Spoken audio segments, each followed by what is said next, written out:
organized Europe.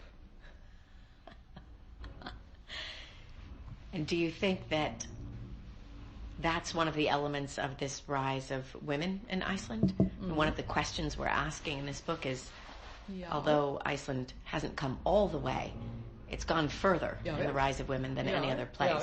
Do you think some of what you're describing is key in that? I mean, why? Why here?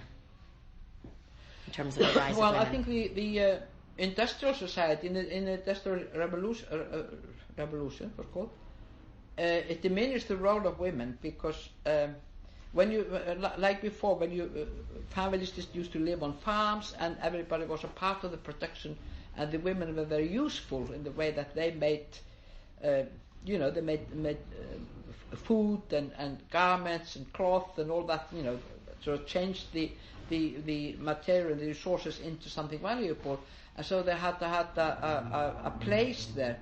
In industrial society, they were suddenly moved into big cities, and of course some of the very poor ones did work in factories, but mostly they became housewives with a man working for money and bringing the money home.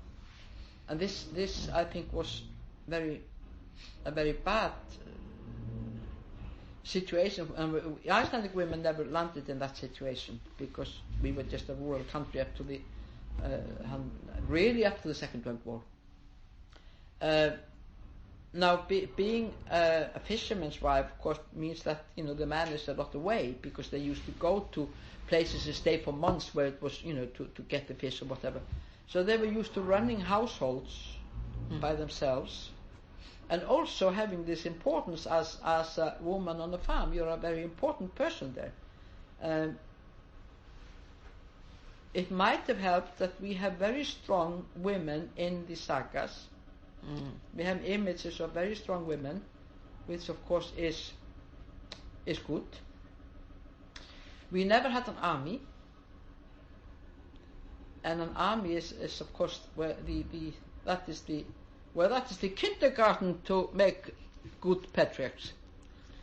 I mean, that's where young men are molded into the patriarchal ideology. Now, we never had that. Also, we did not have any court or kings or that set a sort of model for how proper people lived.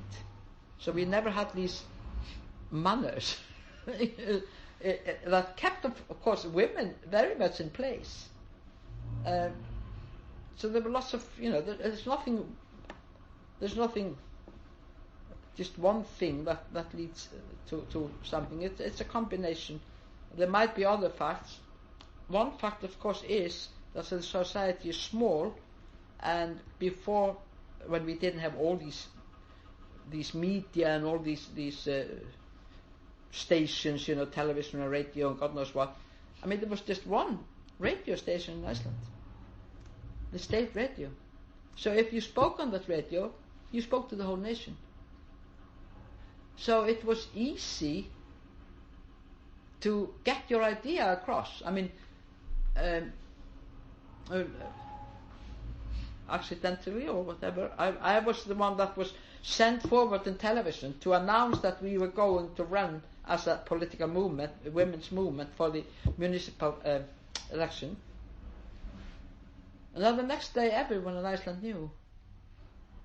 Because of this, there was this one television station. So everybody knew. So it's easier in a way to get ideas, good or bad,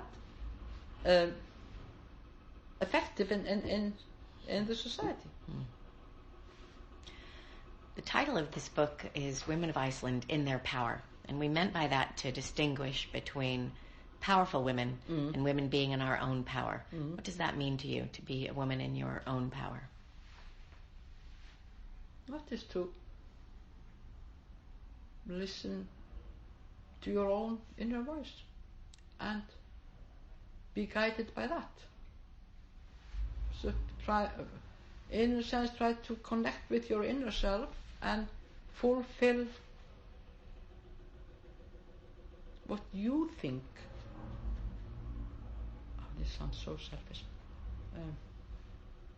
Well, you know what I mean. Not to go by the values of that other people tell you. Try to look for the true values that you think are important because of your culture, because of your experience, and be true to those. Cost what it may. But women in power is something very different. Because certainly most women in power are no feminists. Because they're in power because the men allow them to be there. And to be allowed to be there, you have to play by their rules. So there's a lot of difference there. For so many of us that struggle to really find and listen to our inner voice. Of course it is. Of course it is. I mean, it's not like it's not like a sort of salvation, you see the light and after that it's just, follow the light. It's not, that's not the, it's a struggle, and of course you're not always true to yourself. Of course not. But it's just a question of, have a different kind of glasses on, look at the world from with these glasses. Not with the glasses that patriarchy gives you. And make sure that you never go with the majority, because the majority is always wrong. Said Ibsen.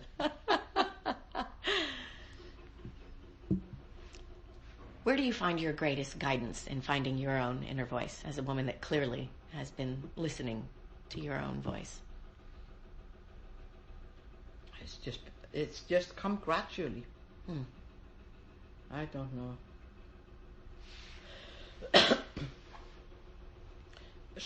Maybe in a way from my upbringing, which I think the most important thing for little girls is the father. The father treating his girl not as a thing of pleasure and leisure, like a little bird, beautiful little toy, but admiring you as like my father did. He always told me how clever I was, how talented I was, how I could do anything. He never said anything about my looks, except sometimes he said, you haven't intelligent eyes, something like that. But that was not the thing that he was proud of. And I think it's very important that the father does that, because he is speaking for the system. Your mother is a different role model. And I'm not talking about now how the mother behaves.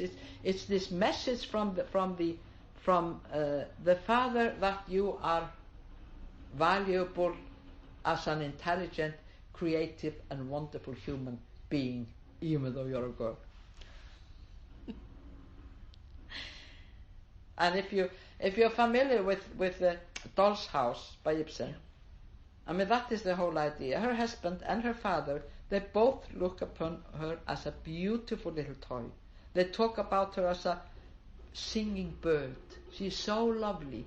And that is what she's breaking away from, being a toy. She never gets any, nobody gives her the notion of being intelligent or important. She's a plaything to make life more pleasant for her husband and her father, and of course her children. And that is what Ibsen is writing about in Doll's House, and she's breaking away from that. The role that she's put in, which doesn't do anything for women, just diminishes them.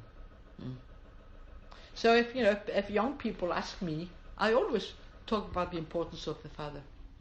Tell her these things.